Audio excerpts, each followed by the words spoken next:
Hi friends, good morning. Welcome back to my YouTube channel. સ્વાગત છે તમારા બધાનું ફરીથી આજના ફ્રેશ નવા વ્લોગમાં. અને જો અત્યારે અંધારું તમને દેખાય છે, પણ આજે અમારે જવાનું છે સ્કૂલ તરફથી વન ડે પિકનિકમાં. અને ઘડિયાળમાં અત્યારે વાગી ગયા છે 4:30 ને માથે 5 મિનિટ જેવું થયું છે. 4:45માં 10 મિનિટની વાર છે. 4:45 અમારે સ્કૂલમાં પહોંચવાનું છે. તો તુષાર મને મૂકવા આવે છે, તો ચાલો એ ગાડી સ્ટાર્ટ કરે એટલે હું ગાડીમાં બેસી જાઉં. અને અમે ક્યાં જઈએ છીએ એ જાણવું હોય તો તમે આ વ્લોગ જોવાનું ભૂલતા નહીં, કેમ કે આ વ્લોગમાં બહુ ધમાલ મસ્તી અમે કરી હતી અને તમને બહુ મજા આવશે મિત્રો આ વ્લોગ જોવાની. તો આખો વ્લોગ જોજો. સાથે મારી ચેનલમાં નવા હોય તો સબસ્ક્રાઈબ કરવાનું ભૂલતા નહીં. અને હા, વિડીયો ગમે તો લાઈક કરવાનું તો ભૂલતા જ નહીં. તો ફાઇનલી ફ્રેન્ડ આવી ગયા છીએ બસમાં અને બધા બેસી ગયા છે, પોતપોતાનું સ્થાને ગ્રહણ કરી લીધું હતું. અને જુઓ મિત્રો, બસમાં બધાએ કેવી મસ્તી કરી છે એ. ને એકવાર તમને બતાવી દઉં કુદરતી સૌંદર્ય, કે રસ્તો કેટલો સરસ છે. આ અમે જ્યાં જઈ રહ્યા છીએ તે સ્થળનો હજી સ્થળ તમને હું કહીશ કે અમે ક્યાં જઈ રહ્યા છીએ, પણ તમારે એના માટે જોવો પડશે આગળનો વ્લોગ. જો ગર્લ્સ લોકોએ અમે બહુ બધી મસ્તી કરી હતી બસમાં મિત્રો. સ્કૂલના સ્ટાફ સાથે જાણવાની અલગ જ મજા હોય છે. ને અહીંયા આ બાજુ છે સર બધાય. સરે બધાએ બહુ એન્જોય કર્યું હતું. અમે બધાએ ટીચરે બધાએ બહુ એન્જોય કર્યું હતું અને બહુ એટલે બહુ મજા આવી ગઈ હતી. આ સરે કોમેડી હોતે કરી હતી. સરનું નામ મને હજી નથી આવડતું, પણ જો એને આવી કોમેડી કરી હતી. બધા સરસ સરસ કોમેડી કરતા હતા, ગીત ગાતા હતા, ડાન્સ કરતા હતા. પછી આવા દાખલા આવે ત્યારે આવી રીતના ડાન્સ કરતા જતા હતા. પાછળ બેઠા છે છેલ્લા લાસ્ટ સોફા પર એ મારા ટ્રસ્ટી છે. પછી હવે આવ્યો આ સરનો વારો. બધા સરના વારા કર્યા હતા. બધા સરે બહુ મસ્તી કરાવી અમને બધાને, બહુ મજા આવી ગઈ. તો સર કદાચ તમે આવા વ્લોગ જોતા હોય તો થેન્ક યુ તમને બધાને. પરિવાર જવાનો મોકો મળશે તો અમે તમારી સાથે પરિવાર અવશ્ય આવશું. અને જો હવે ધીમે ધીમે હિલ સ્ટેશન આવવાનું ચાલુ થઈ ગયું છે, તો તમને હવે અંદાજો આવી ગયો છે ફ્રેન્ડ્સ કે અમે ક્યાં જઈ રહીએ છીએ. અમે મિત્રો સાપુતારા જઈ છીએ. હવે તમારો ઇંતજાર પૂરો થયો હશે કે અમે ક્યાં જઈ છીએ, કે હવે હું તમને કહી દઉં છું કે અમને સાપુતારા લઈ જાય છે સ્કૂલ તરફથી. વન ડે પિકનિક છે. અને જો હવે અમે સવારનો નાસ્તો કરવા માટે ઉતર્યા છીએ, પણ અહીંયા વરસાદ આવતો હતો. અમે કીધું તમને બતાવી દઉં આ વરસાદનો નજારો. અમારી બસના ડ્રાઈવર ને બધા સેવો નાસ્તો કરવા માટે જવું છે, પણ વરસાદથી બીક લાગે છે એટલે જે અડધા ઊભા હતા. અને સર તો જો અમારી પહેલાં આવીને મીંડાતા ખાવાય તે. નાસ્તામાં શું છે એ બતાવીશ મિત્રો. જો ખમણ હતા, ઢોકળા હતા, ગ્રીન ચટણી, મીઠી ચટણી અને ઓનિયન્સ એટલે કાંદા. તો જો બધા સ્ટાફ મિત્રો અહીંયા આવી ગયા છે.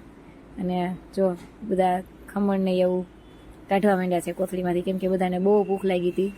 નાસ્તો કરી લીધો છે તો થોડી ફોટોગ્રાફી પણ થઈ જાય ફ્રેન્ડ્સ. તો થોડી ફોટોગ્રાફી કરવા માટે અહીંયા બસને ઊભી રાખી છે. અને જો આ પાછળ છે એ અમારી બસ છે, સાથે બધા ટીચર્સ છે. અને જો તમને દેખાતું હશે કેટલું સરસ વેધર છે. રેઇની વેધર હતું, બહુ મજા આવી ગઈ હતી. રેઇની વેધર હોય ચોમાસાની સિઝનમાં જવાની બહુ મજા આવે છે. હું દર વર્ષે જાવ જ છું અમે તુષાર સાથે સાપુતારા. તમને ખબર જ હશે, તમે મારા વ્લોગ જોતા હશો. એટલે જો મારા વ્લોગ ન જોતા હોય અને મારી ચેનલને સબસ્ક્રાઈબ હજી સુધી ન કરી હોય તો સબસ્ક્રાઈબ કરવાનું ભૂલતા નહીં ફ્રેન્ડ્સ. અને જો આવો કંઈક કુદરતી દ્રશ્ય છે, કુદરતી સૌંદર્ય, રમણીય વાતાવરણ, મનને પ્રફુલ્લિત થઈ જાય એવું વાતાવરણ છે ફ્રેન્ડ્સ. એકવાર અઠવાડિયામાં એકવાર માઇન્ડને ફ્રેશ કરવા માટે સન્ડે તમારે ક્યાંક ને ક્યાંક જવું હોય તો એકવાર આ પ્લાન બનાવી નાખજો સાપુતારાનો. કેમ કે અત્યારે ત્યાં મોન્સૂન ફેસ્ટિવલ પણ ચાલે છે, 17 ઓગસ્ટ સુધી છે હજી. ત્યાં સુધીમાં એકવાર જવું હોય તો જઈ આવજો ફ્રેન્ડ્સ. એનું હું તમને આગળ વિડીયોમાં જણાવીશ, તો મારી સાથે રહેજો અને આખો વ્લોગ જોજો ફ્રેન્ડ્સ, એટલે તમને બહુ બધી મજા આવશે. જો બધા ધીરે ધીરે અમારા ટીચરને સરસ છે હાઈલા આવે છે ને પોતપોતાની રીતે ફોટોગ્રાફી કરે છે. જો આવું કંઈક ઝરણું છે, વહેતું પાણી, કેવું સરસ મજાનું છે. હવે બપોરનું ભોજન કરવા પહોંચી ગયા છીએ બાપા સીતારામ કાઠિયાવાડી રેસ્ટોરન્ટમાં. બપોરનું લંચ લઈ લીધું છે અને હવે ફાઇનલી સાપુતારા પહોંચી ગયા છીએ.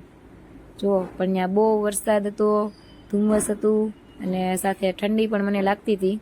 બધા જો દાદરા ચડવા માંડ્યા છે. થોડુંક આવું દાદર ચડવાનું આવે છે, તમને બધાને ગયા હશો તો ખ્યાલ હશે, ને ન ગયા હોય તો એકવાર જાજો.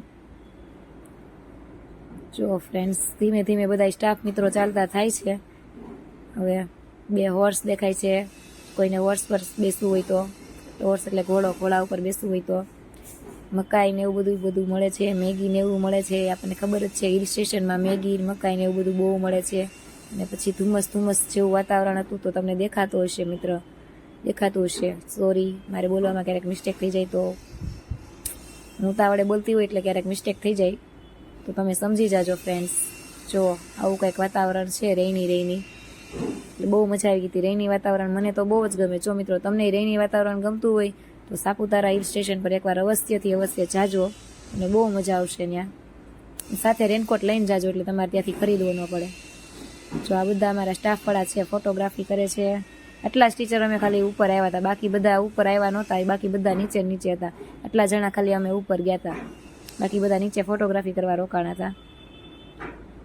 જો ગાઈઝ, જીતોય ધીમે ધીમે ઉપર ચડતા ગયા હતા, નીચે પાછા ધીમે ધીમે ઉતરી ગયા હતા.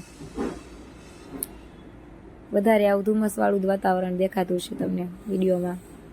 હવે બધા થોડોક વાર પોરો ખાવાય બેઠા હતા અહીંયા. અમે તે કીધું ત્યાં કીધી ફોટોગ્રાફી ને વિડીયોગ્રાફી કરી લઈ. જો કેટલું ધુમ્મસ હતું, આવું કંઈક દેખાતું હતું એમાં.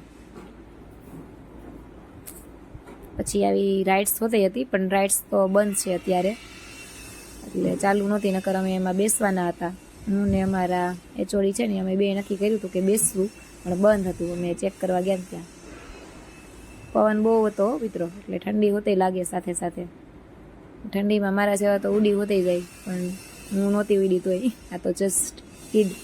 પછી આવી કંઈક લાઇટિંગ ગોઠવેલી હતી, કેમ કે મોન્સૂન ફેસ્ટિવલ અત્યારે ચાલુ છે એટલા માટે. જો બોડિયા તમને દેખાતા હશે મોન્સૂન ફેસ્ટિવલના.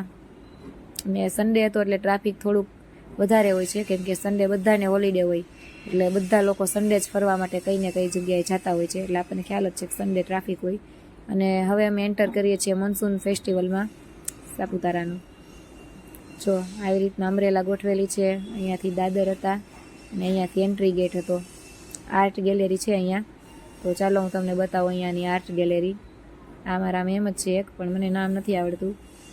જો અહીંયા બધી વુડનની વસ્તુનું છે. આ રીતના વુડનની વસ્તુ ગોઠવેલી હતી. આગળ પણ હજી આવશે. આ રીતના આવું માસ્ક ને બધું અલગ અલગ નૃત્યનું ટૂંકમાં છે. પછી અહીંયા અંદર પહોંચી ગયા છીએ સ્ટેડિયમ પર. ત્યાં લાઈવ શો બધા ચાલતા હતા. જિગ્નેશ પાટીલ કે એવું કંઈક એન્કરનું નામ કીધું હતું, મને હવે પાકું યાદ તો નથી ફ્રેન્ડ્સ, ભૂલાઈ ગયું છે. પણ અત્યારે અમે હજી એન્ટર કર્યા ને તો એન્ટર થયા ને ત્યારે ગેમ રમતા હતા બધા. આ જો બે તમને દેખાતા છે વિડીયોમાં, ચેરની પાછળ ફરે છે એ, અને એટલું ઓડિયન્સ હતું. સંગીત ખુરશીની ગેમ રમાડતા હતા. ઓડિયન્સમાંથી જ પબ્લિકને રમાડવાનું હતું, એટલે ઓડિયન્સમાંથી જ એ લોકો ચોઈસ કરતા હતા. એન્કર જે રીતના ગેમ રમાડે એ રીતના ગેમ આપણે રમવાનું. અને પછી ફાઇનલી ગુજરાતી હોય તો મિત્રો આપણે ગરબા તો રમવા જ પડે. તો જો ગરબા રમતા હતા અમે બધાય. પછી આ એક ભાઈ સરસ મજાનું ગીત ગાવા બોલાવ્યા હતા. એને ગીત આવડતું હતું, પબ્લિકમાંથી કીધું હતું કે કોઈને સારું ગીત આવડતું હોય તો આવો. તો આ ભાઈએ બહુ સરસ ગીત ગાયું હતું મિત્રો. જો કભી અલવિદા ના કહીના એ સોંગ ગાયું હતું આ ભાઈએ. પછી પાછું અહીંયા અંદર થોડુંક વુડનની ને એવી વસ્તુ હતી, આવા રૂમાલ હતા ઊનના. અને પછી પાછા અમારા સ્ટાફ મિત્રો કે ચાલો ગરબા ચાલુ થયા છે તો ગરબા અહીંયા લઈ લઈએ. પછી આ એક રાઉન્ડ એ લોકો અહીંયા કર્યો હતો અને મેં ગરબા લીધા હતા. અને પછી છેલ્લે જો આવી ધમાલ મસ્તી કરી હતી. નીચે બેસીને પછી ઊભું થવાનું. તમે આખો વિડીયો જોજો, આમાં એ બધા કેટલી મસ્તી કરે છે. આખો અમારો ગુજરાતી મીડિયમ અને ઇંગ્લિશ મીડિયમનો સ્ટાફ છે. પાછળ જે ખુરશીમાં તમને દેખાય છે 3 બેઠેલા, એક મેડમ વિડીયો લે છે, 2 બેઠા છે. એમાંથી એક બ્લેક કલરના કપડાવાળા અમારા ઇંગ્લિશ મીડિયમના એચઓડી છે. ને અહીંયા જો આ બધાની મસ્તી કન્ટિન્યુ ચાલુ હતી. બધાએ ખૂબ એન્જોય કર્યું હતું. અને ફરીથી અમને સ્કૂલવાળાઓ સાપુતારા લઈ જવાનો મોકો આપે તો ફરીથી અમે એકવાર પાછા જવા તૈયાર છીએ. પણ બધા બહુ થાકી ગયા હતા ફ્રેન્ડ્સ, કેમ કે રાતના અમે ઘરે પહોંચ્યા ને ત્યાં 2 વાગી ગયા હતા. 1:30 વાગે તો અમને સ્કૂલ પર ઉતાર્યા. ઘરે આવતા અમારે ઘણું લેટ થઈ ગયું હતું, એટલે મેં એ વિડીયો નથી લીધો. પણ આખો આ બીજો જે અમે જાગતા હતા ત્યાર સુધીનો મેં વ્લોગ લીધો છે આખો વિડીયો. અને જો લાસ્ટમાં આ બધા ઇન્સ્ટ્રુમેન્ટવાળા આવ્યા હતા, એ બધાએ બહુ સરસ મજાનું ગાયું હતું. પણ અમે પછી ડિનર કરવા જવું હતું એટલે જતા રહેવાના હતા. પણ છેલ્લે પાછા ગરબા ચાલુ કર્યા તો મેં કીધું ચાલો હવે હું એક રાઉન્ડ લઈ લઉં. એટલે હું ગરબામાં જોઈન્ટ થઈ હતી અને 4 તાલીનો રાસ મેં પણ લીધો હતો. અને તમને વિડીયોમાં દેખાતી છું. જો આ હું છું, તમે બધા મને ઓળખો જ છો ફ્રેન્ડ્સ. અને બહુ એન્જોય કર્યું હતું. જો તમે જોતા રહેજો. મ્યુઝિક મેં નથી આમાં નાખ્યું, કેમ કે મ્યુઝિક નાખું છું તો કોપીરાઇટ આવે છે. એટલા માટે મ્યુઝિકને મેં મ્યુટ કરી દીધું છે. તમારે ખાલી જોવાનું છે ને હું બોલું એ સાંભળવાનું છે. આ મારા 2 સ્ટાફ છે, ગુજરાતી મીડિયમ ઇંગ્લિશ મીડિયમવાળા. અને ફાઇનલી હવે આવી ગયા છીએ ડિનર લેવા. તો ડિનરમાં છે પાઉંભાજી, પુલાવ, સલાડ, પાપડ અને ઠંડી ઠંડી છાશ. તો મિત્રો આવા જ બ્લોગ જોવા માટે મારી ચેનલને સબસ્ક્રાઈબ કરજો. મારા વિડીયો ગમે તો લાઇક શેર કરજો. મળીશું નવા